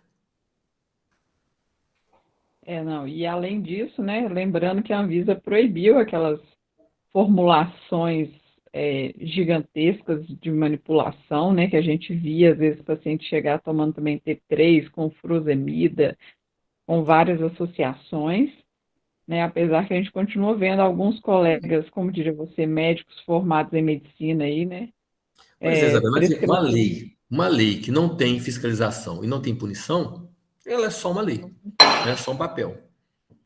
Além da associação de médico com farmácia de manipulação também, que a gente sabe que acontece, né, paciente que já sai do consultório já recebendo mensagem da farmácia, é um absurdo, né? Tem para todos os níveis. Só para ilustrar entre os colegas aí, recentemente eu atendi eu prometo ser bem rápido, tá? Atendi um paciente encaminhado de um colega urologista para ver o que eu posso fazer por ele. Qual que era o problema? O paciente com câncer de próstata, teve a próstata retirada e estava tomando análogo de GNRH, faz parte do tratamento. Ele procurou um charlatão aqui da cidade com queixa de disfunção erétil. Poxa, o cara com câncer de próstata, tirou a próstata, está tomando análogo de GNRH, queixa de disfunção erétil. O que o charlatão fez? Dosou testosterona do cara que veio lá embaixo. Lógico. Ele está tomando análogo de GNRH para jogar a testosterona para baixo. O que o picareta fez? 6 mil, implantou testosterona nele. Câncer de próstata. O cara ficou super feliz, porque melhorou a função erétil dele, e o urologista ficou louco. O que eu vou fazer agora? Porque o cara está com câncer de próstata, está com um chip de testosterona implantado no braço. E o cara veio para mim e falou, o que fazer? Eu falei, não tem o que fazer, tem que tirar. E aí gerou aquele clima, aquele negócio, aquela coisa chata. E este cara que fez o implante, tá? Acreditem, se quiser, hoje um paciente meu me mandou um link dele anunciando que ele agora vai dar um curso de implantar chip hormonal. Esse é o padrão. E garanto você que vai ter formado em medicina para fazer. A hora que parte para esses cursos aí, vou te contar. Aqui é a última pergunta da doutora Jane. O que você tem a dizer a respeito de dieta low carb? Beleza, boa pergunta, Jane. A dieta low carb é uma dieta que a gente chama de dieta até tirando a parte do diabetes, tá? Então coloca especificamente low carb em obesidade. A dieta low carb é uma dieta que a gente chama de dieta de intervenção.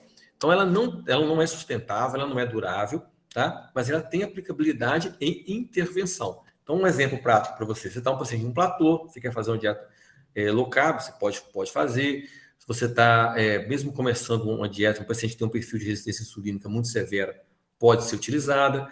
Então, a dieta low carb é uma estratégia de intervenção por não ser durável. Porém, letra A, não é para todo mundo, tem pacientes que têm contraindicação a fazer, pacientes com problema hepático, alguns diabéticos que estejam no nível de descontrole mais severo. Letra B, existem níveis de low carb, ok? 180, 150, 120, 80 gramas de carboidrato. Então, tem níveis de low carb, de acordo com esses níveis de low carb, tem também, consequentemente, mais alguns riscos, tá? Então, são sempre dietas pontuais, em termos de obesidade, tá? Dietas pontuais de intervenção que podem ser utilizadas, mas não fazem parte de uma estratégia de perca de peso duradoura, tá? Então, você entra com ela já pensando em tirar essa dieta. É coisa para um mês, no máximo 2, em situações pontuais. Mas eu entendi o que você quis dizer, que é muito feita aí, né? Como a solução do problema, né? É demais. É, Tem muita longe paciente disso. que chega no consultório fazendo isso, low carb. A vida vai resolver. Antes da low carb era uma coisa, agora low carb é outra. Mas É. você que citou bom tempo, né? O Santo Agostinho, mas é isso, é o mal do ser humano. Nós estamos vivendo uma época que é aquela história. A pessoa quer o ato, não quer a consequência. Então ele quer emagrecer, mas ele não quer soltar o que engordou ele. Entendeu? Então ele quer emagrecer agarrado com os mesmos hábitos. Eu sei que é difícil. Um dos erros muito comuns que às vezes eu falo para os residentes em termos de obesidade é subestimar. Então, vamos mudar seus hábitos.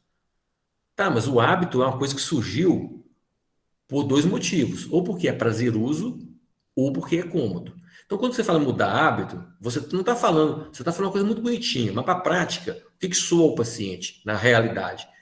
Você vai trazer para ele um transtorno, ou você vai tirar dele um prazer. Então, isso não é uma coisa simples, nem uma coisa fácil, porque envolve você tem que dar para ele uma contrapartida nisso. Não simplesmente ficar pregando aquilo que você insistindo na técnica. Então, isso envolve ter uma série de abordagens para isso, que às vezes os médicos também são mal treinados ou mal orientados nesse tipo de abordagem. Então, não é um tratamento fácil de emagrecer, e por isso, às vezes, tenta tanta solução mágica, né? Eu costumo falar que as pessoas não querem emagrecer, elas querem ser emagrecidas. Eu concordo e estendo o seu comentário. E qual mal há nisso? É a mesma coisa que eu virar para você e falasse assim, eu não quero trabalhar, eu quero ser rico. Mas qual mal há nisso? O problema é que isso é impossível. Então, uma coisa é você falar assim, olha, eu quero dormir hoje e amanhã amanhecer rico. É um desejo natural, que bom, que bacana. Agora, outra coisa é você simplesmente não trabalhar nunca mais, acreditando que isso vai acontecer. Então, do desejo à ação é o Grand Canyon que eu estava comentando. Por que eles pensam nisso? Porque são bombardeados. Quantas vezes você pega uma revista na banca, é sempre assim, emagreça até 4 quilos em uma semana. Isso por subconsciente das pessoas fala o seguinte, 4 quilos em uma semana, então em um ano eu consigo perder 30 quilos.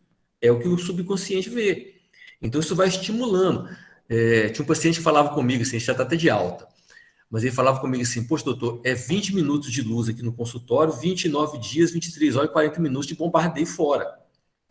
Então, o cara, assim, quem é mais simples... Jane, é impressionante, você vê médicos caindo nisso. Você vê mais uma vez, também não vou denigrir, não vou nos denigrir. Retira a palavra médicos. Formado em medicina. Você vê pessoas formadas em medicina indo implantar chip em si mesmo. Formados em medicina, procurando esses malucos. O cara sabe que é maluco. Então você vê assim, por que o cara faz isso? É o coração falando mais alto do que a razão. É a vaidade que o Bom Tempo apontou ali. Santo Tomás de Aquino foi muito feliz nos seus pecados capitais. Né? Sim. Mas é aquela questão toda, sabe? Tudo isso aí que vende muito vai em busca das fraquezas humanas, né? Uhum. E a vaidade é uma fraqueza. Você falou muito bem, a estética não é o problema. A pessoa querer ter uma estética aprazível é legal. A dificuldade que há é quando se ultrapassa o limite do justo meio. E aí se torna um vício. E Sim. O que eu tenho observado hoje é a pandemia da vaidade hedonista, né? Eu tenho um trabalho muito antigo, da década de 80 esse trabalho. Detalhe, a obesidade não era tão um problema quanto é hoje. Ficou emblemático esse trabalho, que trazia um número cabalístico de 3, que nunca saiu da minha cabeça. Foi um trabalho feito com mulheres americanas negras e que foi levantado assim, a pergunta era, o que você daria para emagrecer? Então, assim, 30% aceitaria destruir a família, tá? Tchau, pai, filho, tá? 13% aceitaria perder o braço dominante e 3% o olho. Isso na década de 80, tá? Onde a obesidade era um problema menos do que é hoje. No meu Instagram, tem alguns de vocês que acompanham aí, sabem o meu perfil, como eu combato isso. há um tempo atrás, lógico que isso não é nada científico, né? Mas eu coloquei um tempo atrás uma pergunta semelhante e deu 16% dos meus seguidores, que já tem um viés enorme, que são pessoas que seguem um cara que combate isso, 16% responderam que abririam mão de viver 10 anos a menos em troca de ter um corpo que gostariam. Então, é o problema. Só que o problema é o seguinte, quando chega a dona morte, todo mundo que é médico sabe disso, quando a daminha de preto bate na porta, o discurso muda todo. Sai correndo dela, né? Aí, o gente boa ganha nome de traficante, ganha nome de picareta. Até então, ele é apenas um colega desavisado. Ele vira o culpado. Eu posso falar um minutinho? Claro, Jane, a gente está aqui batendo papo, né? É claro que eu não quero ocupar o tempo precioso do Denis. Não, é um se prazer ele estar com permitir, vocês. tá ok. Eu só queria falar sobre isso. Em 2018, eu tive a oportunidade de fazer uma visita ao Ministério da Saúde em Portugal. E eles estavam nos mostrando os programas deles, eles são um programa quinquenal. De 5 em 5 anos, eles fazem a programação para os próximos 5 anos, como é que vão ser as políticas públicas de saúde lá. Aí, naquele ano, um dos problemas que eles viram, que ela não tem problema de obesidade. Portugal não tem problema de obesidade adulta. Uhum. Aí eles começaram a ver que as crianças, principalmente as crianças que estavam iniciando na escolinha, estavam começando a ficar com sobrepeso.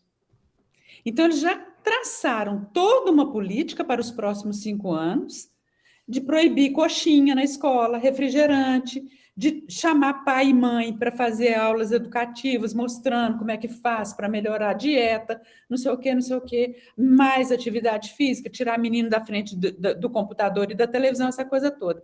E assim, no Brasil a gente não vê política pública disso, né? Eu falo que o Brasil é o país que menos fuma no mundo porque fez uma política pública Sim. de educação contra o tabaco. E a obesidade? Porque a obesidade está ficando... Daqui a pouquinho nós estamos igual aos Estados Unidos.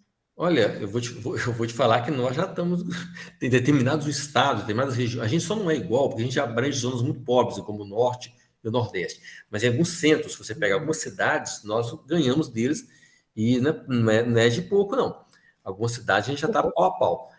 Mas essas políticas públicas de saúde, eu acho que o que a gente vê em estudo, inclusive saiu um trabalho recentemente, essa semana indo sobre isso, que o que funciona não é proibição do alimento na cantina. O que funciona é taxação e hipotaxação. Então, a ideia é que você também tem outro problema, né? Vamos taxar os produtos caros, ou os produtos engordativos. Isso, entre aspas, não resolve. O que resolve é você pegar a taxação, reduzir dos produtos saudáveis e colocar nos produtos ditos não saudáveis. Então, você migra a taxação. Porque não adianta você aumentar o valor da batata Ruffles, por exemplo, né? Coitada da batata Ruffles. Se aumentar o valor da batata Ruffles, vai continuar o quiabo caro.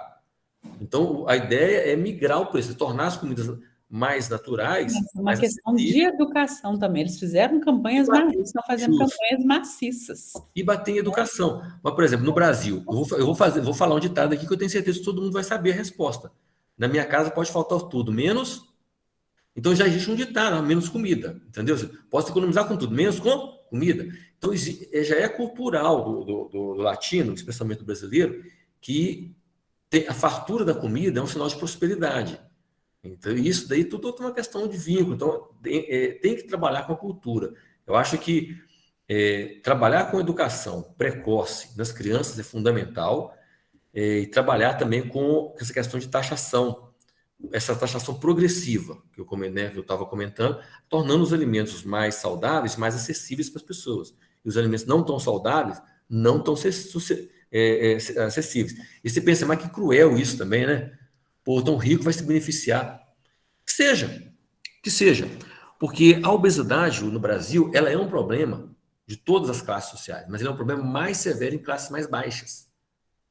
Justamente nas classes mais pobres é que ela é um problema mais severo. Então, você aumentar a taxação, você tornar para a pessoa mais pobre uma alimentação hipercalórica mais difícil de acesso, mas tornar a alimentação saudável de acesso melhor, é muito bom que seja, é até melhor. Para mim, é uma visão de duplo benefício. Maravilhoso. Ô, Denis, esse delongar da hora só mostra o tanto que você aí nos envolve na sua Não, muito obrigado pelo palestra. carinho de vocês. Discussão maravilhosa. Estou achando que a gente precisa marcar logo um outro evento, porque Será sempre um prazer, vocês são muito carinhosos e eu fico muito Presencial da próxima vez, se Deus quiser, Pois né? é, não, aí a Deise está me devendo. Eu tenho que vir aqui, ué. Né? Tá me devendo. Tem que dar uma voltinha no Fusquinha do Olavo. maravilha. Que amarelo.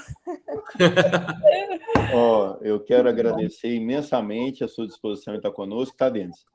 Obrigado. Nós certamente vamos sair dessa reunião um pouco mais elevados aí dentro dos conceitos da obesidade, da própria medicina e do exercício da medicina. Quero agradecer a todos aí que participaram, as minhas colegas de diretoria, os demais médicos, as pessoas que não são médicas, mas nos prestigiaram. Foi um evento de altíssimo nível, muita qualidade. Boa noite a todos. Boa noite. Boa noite. Parabéns, excelente. Parabéns. Obrigado pelo convite de todos. Grande abraço. Abraço. Muito obrigada, foi maravilhoso. Obrigado, Vanessa. Obrigado, boa noite. Obrigado, Fabrício. Valeu.